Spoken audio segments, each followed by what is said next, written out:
pastoreia, quando eu estava numa transição de denominação, pensando muito, orando a Deus,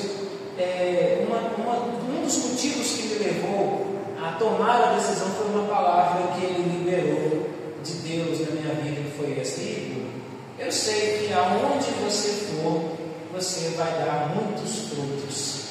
E eu convicto daquilo, não por mim mesmo, mas convicto naquela palavra e no Deus que os faz frutificar, eu fui para a Igreja Presbiteriana do Brasil, fiz seminário, fui ordenado pastor, e hoje eu estou pregando na igreja do amigo que liberou essa palavra na minha vida, também pastor, também no ministério, e eu louvo a Deus por isso, que Deus abençoe. E outra coisa para não passar batido, a minha esposa, quando estava grávida do meu primeiro filho, o Ítalo,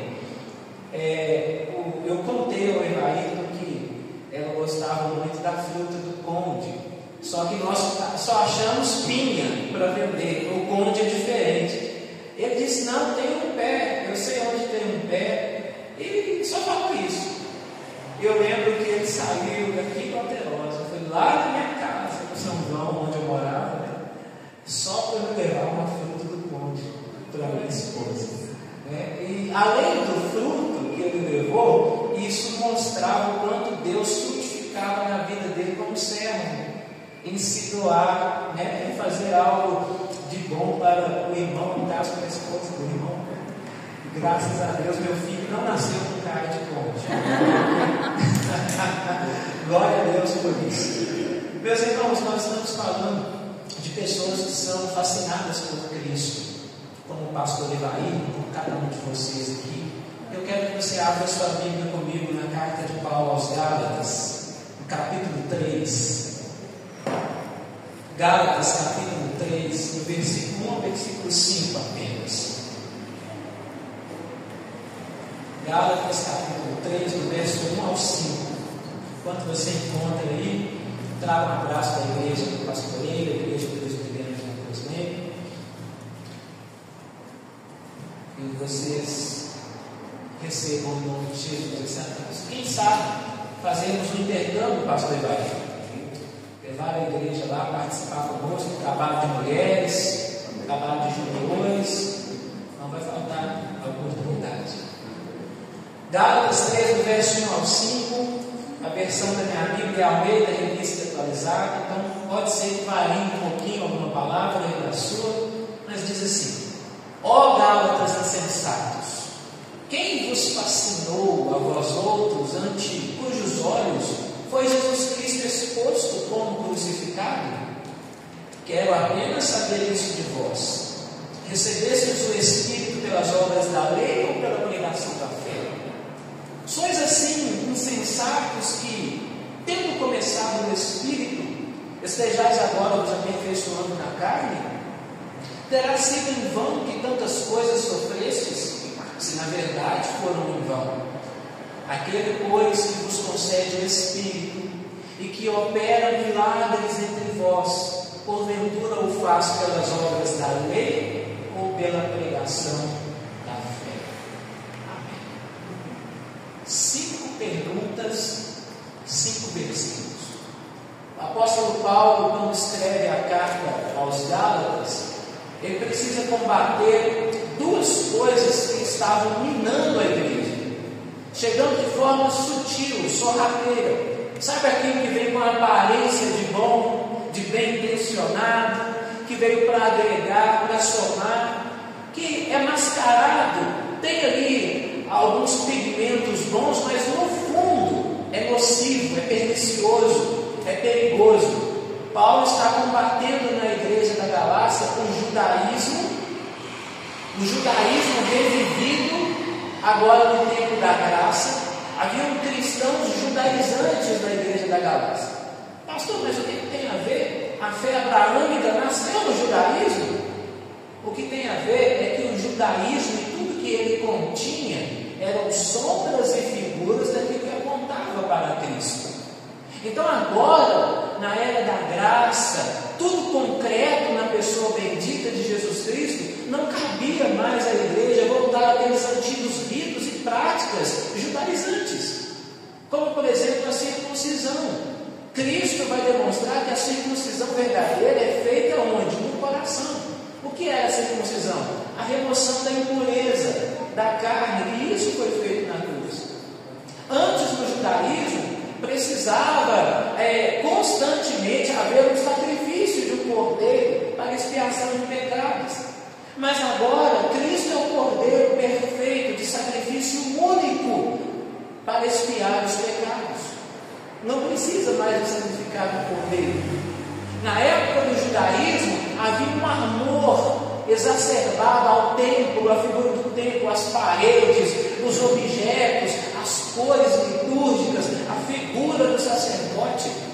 Só que agora em Cristo ele vai dizer que Deus não habita em templos feitos por mãos humanas, mas que cada um de nós, nascido de novo, somos a habitação do Deus vivo. Somos templo do Espírito Santo. A igreja, a família, não está circunscrita a esse local físico, que pode mudar para melhor e maior. Amém? Em nome de Jesus. Mas a igreja, a família é composta de cada um de nós, que somos templos vivos do Espírito Santo. Então percebam que o judaísmo dentro da igreja estava trazendo essa questão de legalismo, cerimonialismo. Vocês precisam circuncidar, nós precisamos guardar os sábados, precisamos guardar as festas, as luas novas. E a segunda coisa que Paulo tem que combater dentro da igreja é este antagonismo, essa questão de lei e graça, fé e obras. Influenciados pelo judaísmo, os irmãos da Galácia já estavam começando a crer que era Cristo, mas não era somente Cristo. Eu preciso crer em Cristo, eu preciso ter fé nele, mas é mais o que eu faço. O quanto de obra eu tenho que fazer, o quanto eu preciso obedecer, o quanto eu tenho que me esforçar, me empenhar, é pela força do meu braço. E principalmente também a questão de querer reviver a lei, uma vez que agora a graça em Cristo Jesus não é que ela abole a lei, mas ela nos mostra a forma correta de observar a lei. Na lei estava escrito: não matarás, sexto mandamento. Mas Jesus Cristo disse: ouvistes o que foi dito na lei, não matarás? Pois eu vos digo: qualquer que insultar o seu irmão, chamando ele de tolo, quebrou o sexto mandamento. Matou o seu irmão no coração. Já viu gente assim? Ó, fulano para mim morreu. Nunca mais eu converso com ele, morreu. Acabou. O que você está fazendo? Você está matando a pessoa no seu coração. Jesus Cristo disse: ouviste o que foi dito pela lei, não adulterarás, sétimo mandamento. Mas eu vos digo que qualquer que olhar para uma mulher ou um homem com intenção impura no seu coração já cometeu. Então veja que a graça não é para abolir a lei. A graça não, pelo contrário, ela expande a correta aplicação da lei. Só que a lei, meus irmãos, era o seguinte: errou, pagou. Agora na graça não, nós erramos, falhamos e somos perdoados. Por quê? Porque um pagou, Jesus Cristo, de forma final. Mas aí alguém poderia dizer: então podemos pecar à vontade, já que estamos debaixo da graça? O apóstolo Paulo disse: não. A graça jamais será pretexto para que nós venhamos a pecar ainda mais. Não, de maneira nenhuma. A graça nos constrange a viver uma vida de santidade que glorifica o nome de Jesus Cristo. Mas é entender que jamais nenhum outro sacrifício, nenhum outro método que possamos aplicar poderá nos justificar a nós mesmos. Nunca será fazer qualquer outro tipo de sacrifício para podermos auto-justificar. Lembra quando Adão e Eva pecaram? Para cobrir a nudez, o que eles fizeram? Costuraram roupas de figueira para si. E aí depois Deus vai lá e os veste de peles de animais. Por quê? Para mostrar que o homem por si mesmo não pode se cobrir de justiça, mas somente através do sacrifício. Deus teve que matar um animal, não teve? Para fazer vestes de peles para Adão e Eva, já apontando aquilo que ele iria fazer com Cristo. Somente pelo sacrifício de Cristo é que nós somos não só vestidos, mas revestidos da justiça de Deus. Porque a nossa própria justiça não nos justifica. Então, entenderam? Paulo está combatendo dois problemas. os judaizantes e está combatendo essa questão da lei, graça, fé e obras. Volte seus olhos aí agora no versículo 1 do capítulo 13. A primeira pergunta que Paulo faz: ó Gálatas insensatos, quem vos fascinou a vós outros, cujos olhos, ou ante os olhos, foi Jesus Cristo exposto como crucificado? A palavra fascinou aqui quer dizer encantou. Quem vos seduziu? Quem vos lançou no encanto que tirou os olhos de vocês de Cristo? E o tema da conferência é bem propício, fascinados por Cristo, por isso. Porque só há uma coisa que nos deve focar, nos causar fascínio, nos seduzir de fato: a cruz de Cristo, a pessoa bendita de Cristo. E Paulo está perguntando aos Gálatas: cadê o senso de vocês? Cadê a sensatez de vocês, Gálatas? Quem vos encantou? Quem vos lançou no canto da sereia? Quem vos ludibriou? Quem tirou os olhos de vocês de Cristo de forma tão rápida? E é interessante que o texto diz assim: ante cujos olhos foi Jesus Cristo exposto como crucificado. Sabe o que Paulo está dizendo? Que a pregação sobre Jesus Cristo, 1 Coríntios vai nos dizer que a pregação de Paulo era a pregação da cruz, da morte e da ressurreição de Jesus Cristo. Os Gálatas não haviam contemplado Jesus Cristo morrer. Os Gálatas não estavam presentes na crucificação de Jesus. Então por que o texto diz que ante os olhos dos Gálatas Jesus Cristo foi exposto como crucificado? É porque a pregação de Paulo era tão Cristo que no momento em que Paulo pregava, era como se os Gálatas estivessem lá, presentes, vendo a crucificação de Cristo. E isso, essa pergunta, já nos aponta uma primeira pregação. Qual será que tem sido o tipo de pregação que temos hoje ouvido, recebido e até mesmo pregado? Porque Paulo está dizendo: quem vos encantou a tal ponto de tirar os olhos de Cristo? Sabe o que nos faz tirar os olhos de Cristo a cada dia? Algo que nos fascina. E o que tem de coisas para nos fascinar? As pessoas são fascinadas com a riqueza, as pessoas são fascinadas com a posição, as pessoas são fascinadas consigo mesmas, com o seu próprio ego. Tudo causa um fascínio, um encantamento, uma sedução das pessoas. Certamente você conhece alguém que, fascinado por este mundo, abandonou a fé. E talvez você ora por ela, mas ela ainda se encontra fascinada, vislumbrada por este mundo, enfeitiçada, não consegue tirar os olhos da vida boêmia que o mundo dá, dos prazeres que o mundo dá, porque ela está seduzida, encantada. E isso estava entrando na igreja da Galácia, através de legalismos, através de uma crença na salvação pelas obras. E Paulo diz: voltem à sensatez. Quem vos encantou, quem vos fascinou de tirar os olhos de Cristo? Não tire os olhos de Cristo nessa manhã. A intenção dessa conferência, Fascinados por Cristo, é que você saia daqui mais apegado, amando mais a Cristo, tendo mais Cristo na sua vida. Então essa é a primeira pergunta: quem vos fascinou? Quem está tirando seus olhos de Cristo? O que ou quem nesse tempo presente tem te fascinado? Eu estava comentando com o pastor Evair que na igreja que eu sou pastor nós temos muitas dificuldades das pessoas se congregarem, principalmente no dia de domingo. Porque o dia de domingo, convenhamos, né? É o dia do futebolzinho. Não tem nada contra, viu, irmãos, de futebol. Só não vou falar meu time para talvez não criar guerra, inclusive.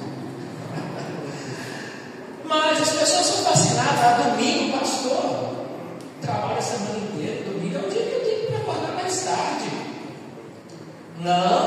Domingo é dia de almoçar tarde, tirar aquele cochilo depois do almoço.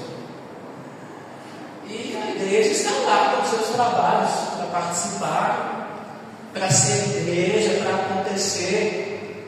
Mas as pessoas ficam fascinadas com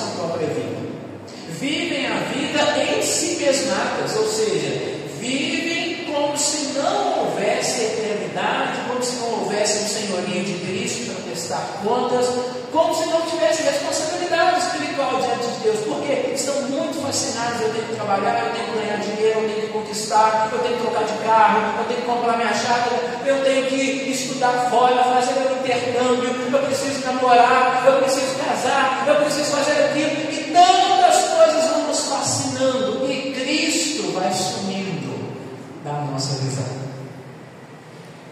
Entende o que eu estou dizendo? Todas essas coisas são maravilhosas. Casamento, namoro, enriquecer, comprar um chácara para passar o fim de semana, ser promovido em empresa, viajar, são coisas legítimas. Eu oro para que você e eu consigamos essas coisas, mas desde que os nossos olhos estejam centrados, fitos, fascinados em Cristo. Olha a segunda pergunta, verso 2. Quero apenas saber isso de vós. Perceba o tom de Paulo aqui, como a voz de um pai. Eu quero saber, me conte, eu quero saber isso. Recebestes o Espírito pelas obras da lei ou pela pregação da fé? Aqui nós já começamos a entender o que Paulo está combatendo. Havia crentes naquela igreja que estavam achando que o Espírito Santo foi concedido a eles pela obediência à lei. É o quanto que eu obedeço é que vai me fazer ser mais cheio do Espírito Santo. Era aí, em parte. Em parte.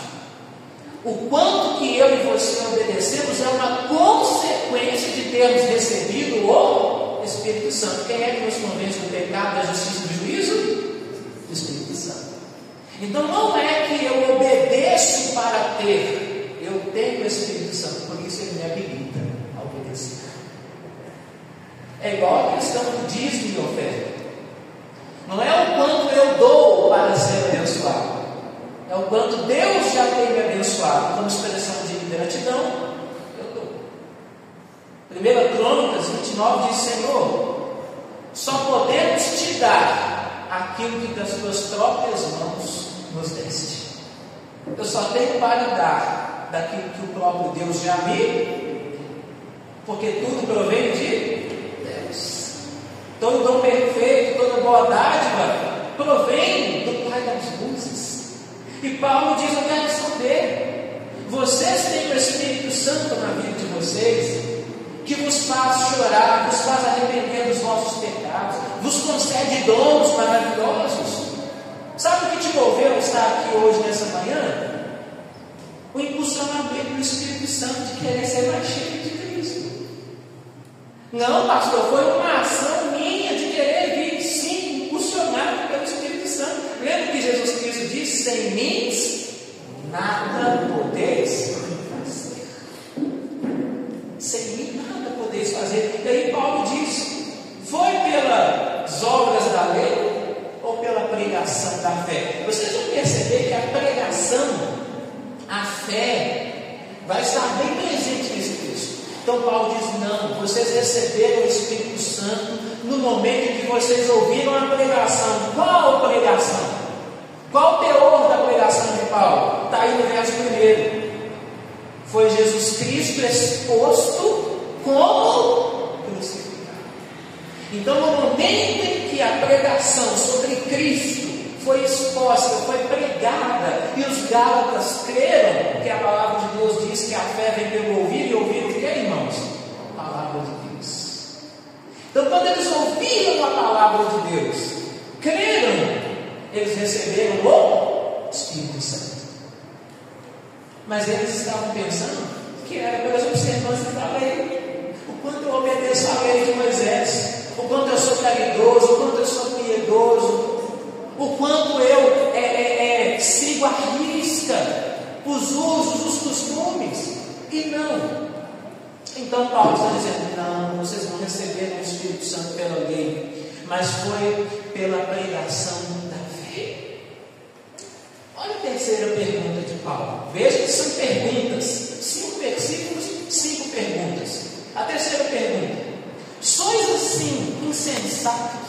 Falta tanto senso em vocês, diz o texto, que tendo começado onde?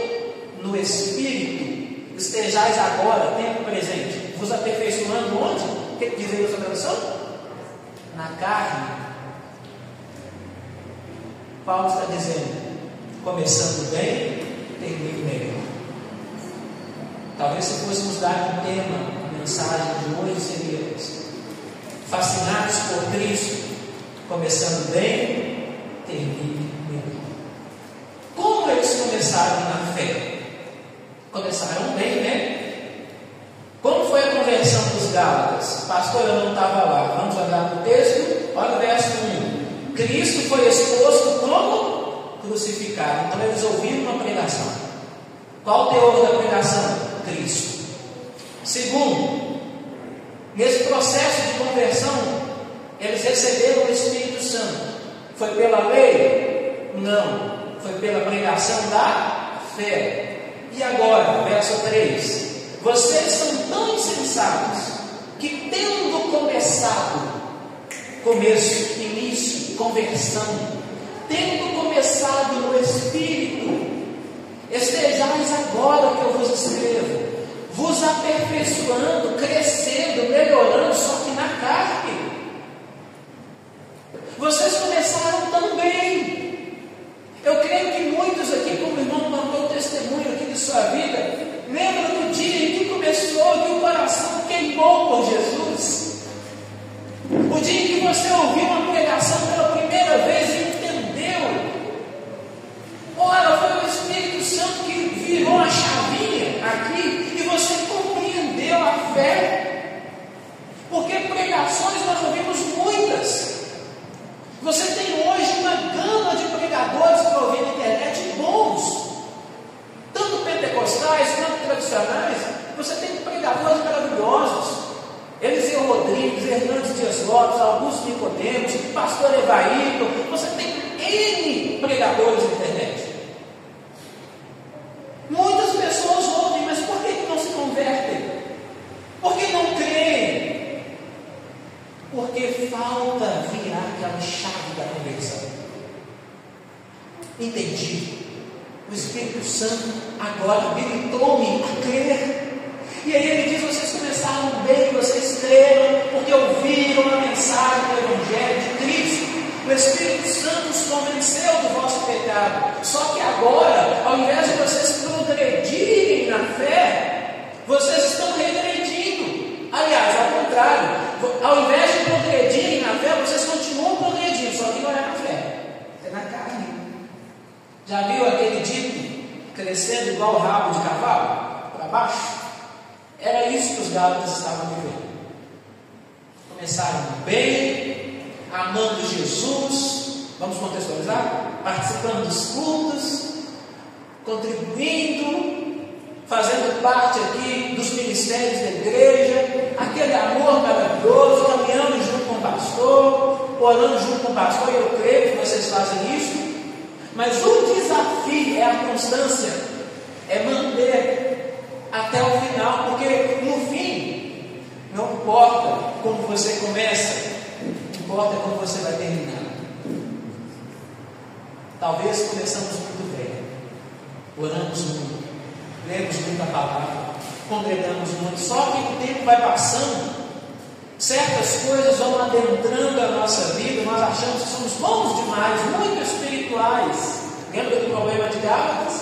Os judaizantes, achamos que não é só Cristo. A gente começa a substituir a palavra por outra coisa.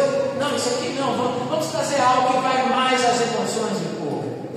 Não vamos acabar com o poder da escola dominical, de um culto tradicional, vamos inovar. Eu não sou contra inovações, desde que sejam bíblicas. E aí aos poucos nós vamos nos aperfeiçoando, só que na carne. Nós já não temos mais o mesmo fervor. Nosso coração não queima mais com a presença e a palavra de Cristo. Nós vamos, porque existe uma lei da equivalência. Tudo que você tira do lugar, você precisa colocar algo para repor, para equilibrar as coisas. Se você tira a palavra de Deus na sua vida, se você tira a oração, se você tira a comunhão, o que você vai colocar no lugar? Alguma coisa vai entrar. lugar da palavra, da autoajuda, a teologia coaching, a teologia da prosperidade, a teologia da condição positiva, no lugar da pregação de Cristo como esposo. Ah, mas pastor, vamos combinar. Pregar Cristo, pregar cruz, pregar salvação, isso não pode ninguém, não. Eu falo isso sempre na igreja. Às vezes eu prego, o pessoal fica assim, não. Talvez hoje não foi aquela palavra, né? Você vai sair daqui campeão, vencedor, essa fé te faz imbatível, Deus dá asas ao teu voo. Não. Mas talvez a pregação vai soar como a de Paulo: ó, Gálatas insensatos, quem vos fascinou? O que está te fascinando para tirar os olhos de Cristo? E aí ele vai lembrar: começastes bem, recebestes o Espírito Santo, mas agora estão se aperfeiçoando na carne. Busca aí na sua memória, desde quando você começou na fé, na igreja família, hoje, como está a sua vida com Deus, sua vida espiritual, sua comunhão com Cristo? Está melhor ou está pior? Ou está estagnada? Pastor, não cresce nem diminui. O Senhor Jesus Cristo já falou sobre a mornidão, né? Para em Apocalipse, meio termo para ele não dar. Eu vejo o boletim de notas do meu filho, a gente vai acompanhando, né? O crescimento, a progressão das notas: 15, 16, 18, opa, agora regredindo aqui, peraí, 13, o que está acontecendo? Por que está regredindo? Começou bem, não está terminando bem? A nossa vida precisa dessa autoanálise. Será que hoje eu sou um melhor crente que ontem? Amanhã eu serei um crente melhor do que hoje? Após essa conferência, eu vou sair daqui amando mais a Cristo, fascinado mais por Cristo, querendo mais Cristo na minha vida? Será? São perguntas que temos que fazer para nós mesmos. Comece bem, termine melhor do que isso. Verso 4, quarta pergunta: terá sido em vão que tantas coisas sofrestes, se é que na verdade foi mesmo em vão? Sabe o que Paulo está trazendo aqui à memória dos irmãos? É que no momento da conversão, irmãos, nós renunciamos muita coisa. O Evangelho de Jesus Cristo é uma vida de renúncia. Jesus Cristo disse que se, então somente se, alguém quiser vir após mim, o que ele tem que fazer primeiro? Negue-se a si mesmo, já começa por aí. Eu não sou mais o Igor, não são mais as vontades do Igor, nem o desejo dele, nem o que ele acha, nem o que ele pensa das coisas, é sobre Cristo. É negar a mim mesmo, minhas vontades, meus desejos, tomar cada dia a minha cruz e seguir. Agora eu te pergunto, para onde que Jesus seguiu com aquela cruz? Foi para um pódio? Foi para um palanque? Foi para onde? Calvário. Morte. Então o convite a seguir a Cristo é um desafio a tomar a nossa própria cruz, a exemplo dele. E ele já está dizendo que a vida de segui-lo é uma vida de renúncia da própria vida, mas é uma vida de promessa. Assim como morrestes em Cristo, diz Paulo na sua carta aos Colossenses, capítulo 2, assim como morrestes em Cristo, também ressuscitastes em Cristo. Já não sou eu mais quem vive, Cristo vive em mim, diz o apóstolo Paulo no outro lugar. Então a vida de caminhada com Cristo é uma vida de renúncia. E quando você se converteu, ou quando você foi convertido, quando a graça de Jesus Cristo te alcançou, você teve que fazer renúncias. Você mudou. Talvez o círculo de amizades que você tinha, você não tem mais.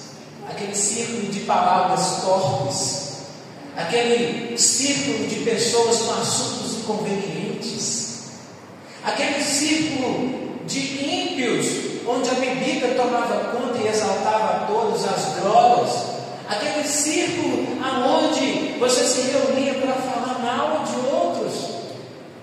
Isso não te pertence mais. Você mudou a sua forma de vestir, a sua forma de falar, a sua forma de ver o mundo, a sua cosmovisão mudou. Você enxerga as coisas agora com a lente das Escrituras. Isso é que é cosmovisão, é a forma de você ver e compreender o mundo. Acerca da mentira, acerca do adultério, da traição, você tinha uma visão antes. Mas agora você vê essas coisas pelas lentes das Escrituras. Muda tudo. Antes você viu o trabalho de uma forma, aí depois que você lê a Escritura, olha, fazei tudo como se estivesse fazendo ao Senhor, é a Ele que está servindo. Vós, empregados, trabalhem com dignidade, honrem vossos patrões, porque é a Cristo Senhor que está servindo. A visão muda, porque você sabe que lá no seu trabalho, trabalhando com o seu patrão, mesmo insatisfeito com o salário, com o horário, com aquele colega chato, lembre-se que o cristão não tem vida dupla. Aqui é a minha vida secular e lá na igreja é a minha vida espiritual. Não, diante de Deus tudo é sagrado, tudo é santo, não tem essa distinção na nossa vida. Certa vez alguém, um sapateiro, perguntou para Martinho Lutero: Martinho Lutero, e agora? Depois da reforma protestante, nós não vamos mais às missas, nós não frequentamos mais as capelas. Como que você servir a Deus? Porque na cabeça dele, ele achava que servir a Deus era esse ativismo, né? Esse legalismo, cumprimento de regras e normas. E Lutero disse a ele assim: faça o seu melhor sapato e venda por um preço justo, você já vai estar glorificando a Deus. E às vezes nós fazemos essa divisão na nossa vida, né? Minha vida secular, minha vida na igreja. Não. A nossa vida é uma, é corandel, é diante de Deus o tempo inteiro. A nossa vida é um culto ambulante.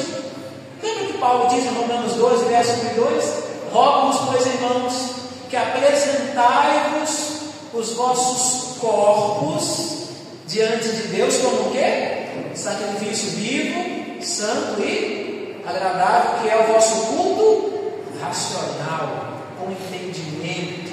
Não só um culto emocional, mas um culto com razão. Mas o que Paulo chama de culto racional? O que Paulo chama de sacrifício vivo, santo e agradável a Deus? O nosso corpo, a nossa vida. Então, quando você está lá cuidando do seu corpo, cuidando da sua alimentação, cuidando da sua saúde, você está glorificando a Deus, desde que essa seja a intenção. Então Paulo diz: terá sido em vão que tantas coisas sofrestes. O que é esse sofrimento? Essa abnegação. Muitos abriram mão dos amigos, da família. Não precisa ir muito longe, não.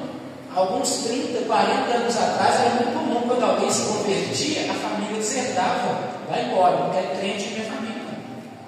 E fulano agora passou para crente. Já ouviu essa expressão? Fulano agora passou para crente. E depois que falou: e agora não bebe, mas não sai. E fulano ficou chato, não dá nem para conversar com ele. Tudo é Jesus. E aí naturalmente vai acontecendo aquela seleção natural, né? Com quem que você anda, onde você vai, não te chama mais para certos lugares, aonde você vai tem oportunidade de fazer a oração que você faz. Pois é. E aí Paulo está dizendo que os Gálatas sofreram isso. Você sofreu muita coisa por Jesus. Perderam familiares, amigos, emprego, chance de promoção. Vocês perderam muitas coisas por causa de Jesus, amizades. Olha agora para vocês, esse tipo de evangelho que vocês estão vivendo, aperfeiçoando-se na carne, foi em vão tudo isso? É isso que eu estou perguntando. É como se hoje Paulo estivesse perguntando para mim e para você: você hoje, esse tipo de evangelho que está vivendo, será que não foi em vão tudo que você passou por ele lá atrás? Tudo que você abriu mão, sofreu e sofre ainda talvez? Paulo nos coloca para pensar. Pense um pouquinho. E caminhando para a nossa última pergunta: aquele, pois, que vos concede o Espírito. Vocês percebem que já é a terceira vez que o Espírito aparece, né? Versículo 2: recebestes o Espírito pelas obras da lei. Versículo 3: tendo começado no Espírito, estejais agora aperfeiçoando na carne. Verso 5: aquele, pois, que concede o Espírito. Você acha que isso aqui é à toa? O apóstolo Paulo é muito intencional no que ele está escrevendo. Ele está evidenciando que a vida do cristão, uma vida de alguém fascinado por Cristo, deve ser uma vida cheia do Espírito. Aí ele vai dizer: aquele que vos concede o Espírito, quem nos concede o Espírito? Deus. E que opera milagres entre vós, porventura, o faz. O que é esse que o faz? Conceder o Espírito e operar milagres. O faz pelas obras da lei ou pela pregação da fé? Perceba que essa expressão já é a segunda vez que aparece aí. Olha aí o verso 2. O Espírito Santo é concedido pelas obras da lei ou pela pregação da fé? Os milagres que acontecem entre vocês, e eu sei que Deus faz milagres, a ação sobrenatural do Espírito Santo na vida de vocês que te faz renunciar um cigarro, que te faz renunciar uma bebida, que te faz renunciar a um adultério, que te faz renunciar um esquema de corrupção, que te faz renunciar qualquer outra coisa que venha te fascinar. A ação do Espírito Santo na sua vida, ela foi concedida. Os milagres são feitos. É pelas obras da lei? É pelo tanto que você é obediente? É pelo quanto você segue à risca normas e regras de alguma coisa? Não. Mas é tudo pela pregação da fé. Então eu caminho para o final dizendo que Paulo está nos instigando a viver uma vida cheia do Espírito. Ok. Paulo nos convoca ao retorno à sensatez. Acaba esse encantamento com o mundo. Volte-se para Cristo. É por Ele que você tem que estar vacinado. Paulo nos convoca, sim, a começar bem e a terminar melhor. Paulo nos convoca a ter uma vida cheia do Espírito, mas tudo isso vai acontecer através da instrumentalidade, pelo meio de a pregação da palavra de Deus. Irmãos, a pregação da palavra de Deus de forma fiel é insubstituível. Uma igreja está fadada a perecer se ela substitui a pregação fiel da palavra de Deus por qualquer outra coisa. Nunca podemos desprezar a ação poderosa da palavra de Deus. Deus criou o mundo por meio da palavra. E disse Deus a Jesus, João capítulo 1, verso 1 a seguir: no princípio era a palavra, o verbo, e a palavra estava com Deus, e a palavra era Deus. Todas as coisas que foram feitas por intermédio da palavra de Deus.